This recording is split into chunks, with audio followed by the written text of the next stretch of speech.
Faking Love with the Billionaire Enemy, Chapter 8. Gone yet still in sight. Marcus. I can't put her in danger again, Henning. I can't bear it. I sighed. Why didn't you just tell her that, Marcus? Wouldn't it have been better than hurting her so much? Henning asked furiously. What could I have said to make it better? Oh hey baby, I really care about you, but with all that is going on, I'd rather you're safe at home than in the direct eye of danger here. Plus, if people find out we're engaged, it will put a target on your back. Please bear with me and go back home where you'll be safe. Kind regards, I replied sarcastically. You want me to sound like HR? Does it make the situation any better? Marcus, stop it. Henning, you don't seem to understand. We both know how Zoya is. The only way she will leave is if she feels like she's not wanted. I had to do something to ensure her safety. No matter the cost. I hope you realize she may never come back here again. I hope you can live with that. I love her too much to see her hurt, so I'm prepared for a lifetime of loss if it keeps her safe. How will you explain this to Caleb? He just started liking her, Henning asked. I'll figure something out. I always do, I retorted. Marcus, you cannot keep pushing people away when they get closer to you than you are comfortable with. What do you mean? I'm not pushing her away because we got close. I'm pushing her away because I love her and want to keep her safe. I wouldn't be able to live with myself if something happened to her. I said, confused by his assumption. Do you think I'm blind, Marcus? We've been friends all our lives, I know you well. I've seen the way you look at her, talk to her, even talk about her. Have you forgotten I was in the hospital with the both of you? Henning asked, furious. You need to get yourself together, Marcus. You do not get an infinite number of chances to ruin her life. It is either you come correct or stay the heck away from her. How could you bargain getting her off suspension because of a stupid deal you once had with Dad? So much so that he turned it into a death wish? Does she look like a toy to you? Henning fumed. You're right, Henning. I'm sorry.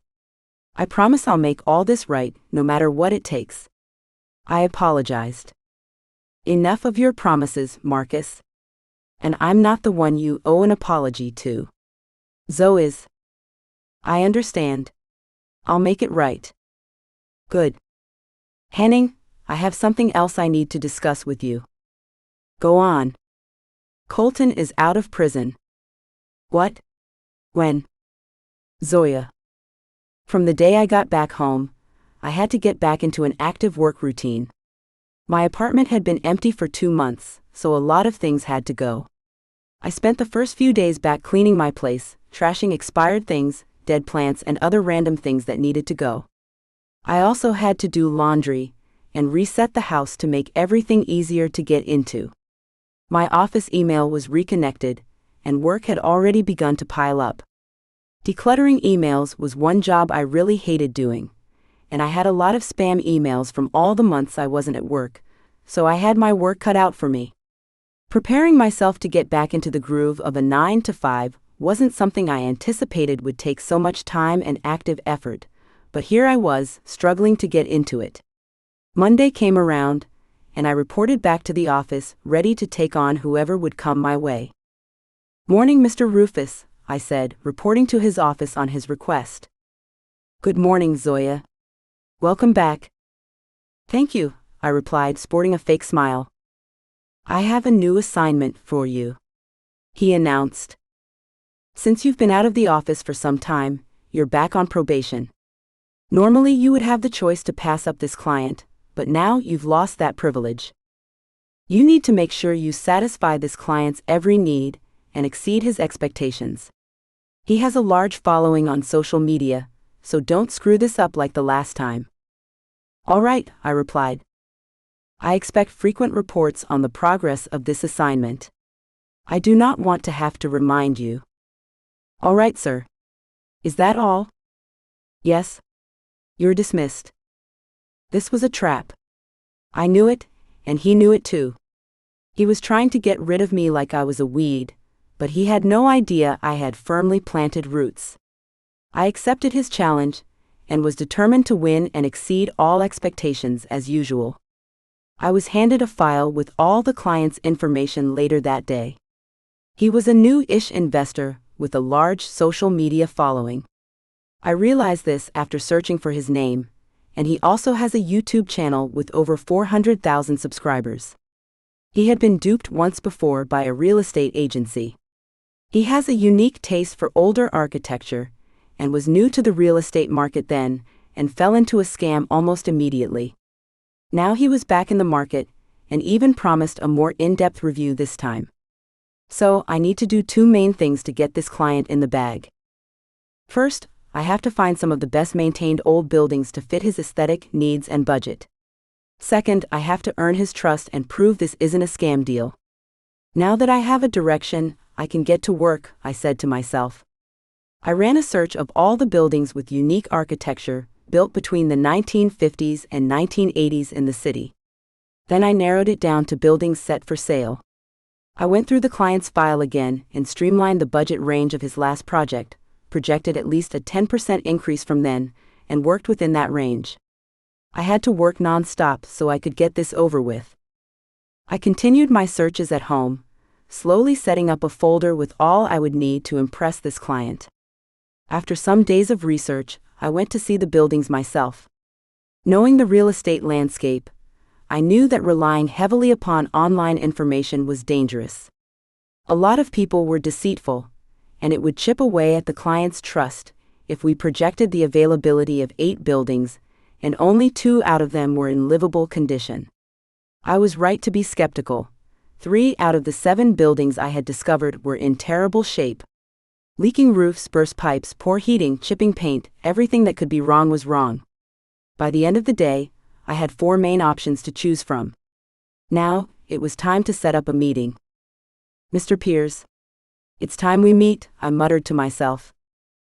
Hello, Mr. Piers. My name is Zoya Carter. I'm the real estate agent assigned to work with you.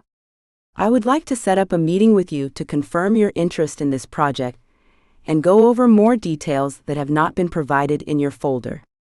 This is also to acquaint myself with you and ensure we have a good working relationship. Please let me know when you can fit this into your schedule. Thank you. Zoya. I went over the email 3 or more times before I finally hit send. It was time to take a step into the lion's den. I got a reply to the email following morning. It was the first thing I saw when I set up my systems at work for the day. Hello, Miss Carter. Your email was well received. I like how straight to the point you were. I hope that reflects in your business proceedings. My schedule has been cleared up for a virtual meeting with you tomorrow at 1 o'clock. I will provide the meeting link a few minutes before. Also, if you've gone through my file, you would know how skeptical I am about real estate agents and their dealings. So on that note, I would much prefer to live stream our meeting as I promise my viewers in-depth transparency during this entire process. I understand if you do not want to go forward with this on that note, but keep in mind this is my condition for carrying out this meeting. I await your acceptance or rejection email. Best regards. Colton. A live stream? I asked myself. This sounds troubling, but I promised myself I would do whatever it took to win over this client, I whispered, contemplating. I went through his file again for the rest of the day and reviewed all the research I had done. I couldn't let all this work go down the drain. After a lot of careful consideration, I decided to go ahead with the meeting. I sent an email accepting his terms and prepared myself for the worst. I hear you're having a live stream meeting with Mr. Piers, Mr. Rufus asked the morning of the meeting. Yes, I do. That is what Mr. Piers requested, I replied. All right then, I hope you're ready for anything, Zoya. As always, Mr. Rufus, I am, I replied confidently. I walked back to my office and went over the notes I had prepared. I couldn't afford to let nerves set in while I waited for the interview. I practiced what I needed to and kept refreshing my inbox, eagerly waiting for the interview link. I can't wait for this to be over with. I sighed to myself, reclining into my chair and letting out the breath I had been holding. I looked at the clock ticking on the wall. It felt like time wasn't even moving along. 12 o'clock. An hour to go. Why don't I take a small walk around the office, get some coffee or a drink? I need something to stimulate my mind. I replied to myself as I pulled myself forward and out of the chair. Yeah, that's better than sitting here trying to kill time, I continued, as I slipped on my shoes and readjusted my dress. I locked my door behind me and went down to the cafeteria. Is there still coffee? I asked the lady behind the counter. Oh, I'm sorry. We just brewed the last cup a few minutes ago, she replied apologetically. Oh, that's all right. I just needed something a bit strong to stimulate my mind. I have a meeting soon and I feel so tense, I replied. I have something I think might work for you, she suggested. Oh. I hope it doesn't have any alcohol in it, I joked. Of course not. It's a new hibiscus tea management just approved. You can have it served hot or cold. But for the strong effect you're looking for, I'll add a hint of ginger and mint. Wow. Sounds like a good tea, I replied. It is, would you like to try it? She asked. I don't really have much to lose. Let's give it a shot, I replied excitedly. All right. Which would you prefer, hot or cold? She asked. I think I'll try cold first. Thank you, I responded. All right. I'll be gone for only a minute. Sure. I have time, I replied, looking at the time on my phone screen. 12:15. I still have some time, I muttered to myself. Here you go, she said, reappearing from the back. It's red? I exclaimed, marveling at the glass of deep-colored water with some slices of lime floating all around it. Oh yes. The hibiscus was literal. She replied, chuckling. Okay. You'll like it. I promise, she assured. I took a deep breath and took a small sip from the glass. Wow, this is really good, I exclaimed. I told you so. She smiled triumphantly. Do I taste a small trace of pineapple in this? I asked, taking another sip. Yes, there is. But not much, in case you didn't like it. I forgot to ask earlier, she replied. The sourness of the ginger balances out the sweetness of the pineapple and gives an overall blended flavor. It's amazing. I'm glad I can say I told you so, she replied, laughing. Yeah, thank you. I appreciate it. I looked at my screen again. Time was now speeding away. Oof, 12:40. I have to get going now, I said, finishing the rest of my drink. It hits hard when you rush it. Yeah. I feel it now, I said, the sourness overwhelming my senses. It was nice to serve you today, Miss Zoya Carter, I replied, getting up from the stool. I'm Lucy. Lucy Bale. It was nice to meet you, Lucy. Enjoy the rest of your day, I said, walking away. All the best with your meeting, she replied. Thank you. I'll need it, I responded. I got back to my office and calmly sat in my chair. Taking a deep breath, I restarted all my systems and turned to look at the clock. 12:45, I muttered. I refreshed my inbox and saw the meeting link had arrived. I took a sip from the bottle of water beside me, threw a mint in my mouth, and touched up on my perfume. I needed to feel, smell, and look grounded. I took another look at my workstation, set things in order, adjusted my clothes, and took another deep breath. 12:50, the clock said. I cleared my throat and clicked on the interview link. Better safe than sorry. The screen showed a timer. The meeting will begin in 8 minutes, 35 seconds. Good. I'd rather be early than late, I thought to myself. I arranged the files and notes I had made once again, glancing through them to refresh my memory. I set them aside and watched the countdown end. It's showtime, I said. Mr. Piers. And we're live. Welcome to my YouTube channel, everyone. Joining us today is Miss Zoya Carter, a representative of R&H Realtors, the real estate agency I contracted this time around. We all know what happened the last time I dabbled in the real estate scene. Let's hope this time is different, Colton started. It's a pleasure to have you join us. Say hello to our audience, Zoya. Hello, everyone. I'm Zoya Carter, but you can call me Zoya. It's a pleasure to be here today. I'm talking to my screen. I feel stupid.